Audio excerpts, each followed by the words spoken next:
How the Germans captured the world's largest fort in World War II. Battle of Fort Eben-Emael. Fort Eben-Emael was a Belgium stronghold, but Germany captured it in an interesting manner. It was the start of the most aggressive war ever seen by humankind.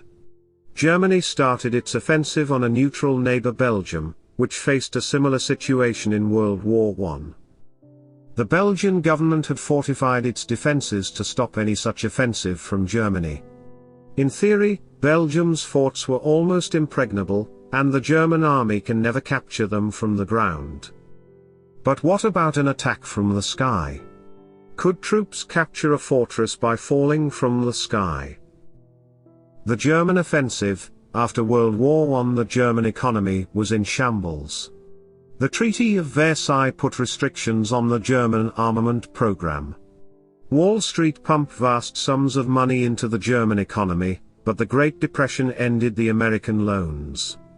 The German economic and political situation was ripe for a revolution.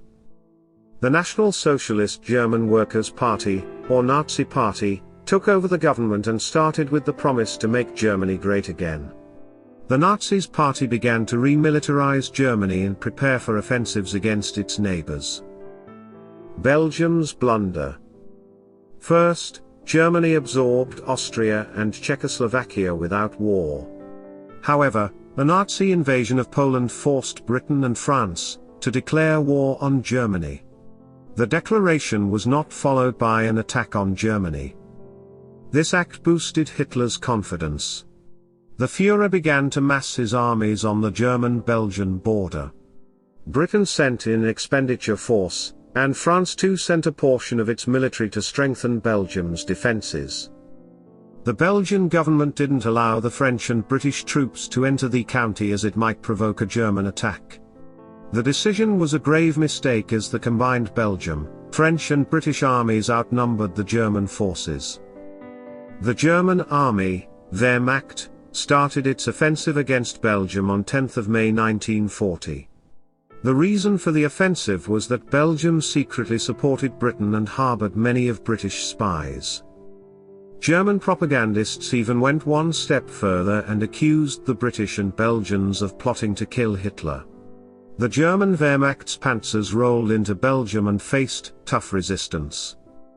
Even after the attack, the Belgian government didn't allow the French and British to enter Belgium. The most robust Belgian resistance was at Fort Eben-Emael. The Battle of Fort Eben-Emael.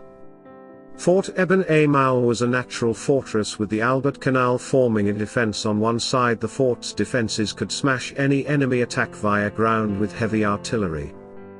1,200 Belgian soldiers manned the fortress.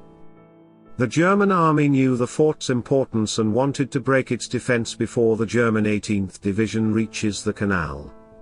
Adolf Hitler gave the task to the paratroopers of the elite German 7th Air Division and 22nd Air Landing Division. The paratroopers were flown to Fort Eben-Emael on 10 May under cover of darkness. Luftwaffe airdropped them into the castle. The paratroopers quickly sprung into action and attacked the defenders. Surprised by the attack, the defenders had little time to respond. The Germans soon captured the fortress, and when the Wehrmacht reached the fort, it met no resistance. After the paratroopers captured Fort Eben-Emael, many vital bridges over the Albert Canal also came under the Germans' control. The German army captured Belgium and then moved swiftly into France and encircled the entire British expeditionary force at Dunkirk. Due to internal quarrels between the Wehrmacht and the Luftwaffe, German Air Force, the British Royal Navy, and civilians rescued most of the British expeditionary force. Had the Belgian government allowed British and France into its soil, World War II would have had a very different outcome.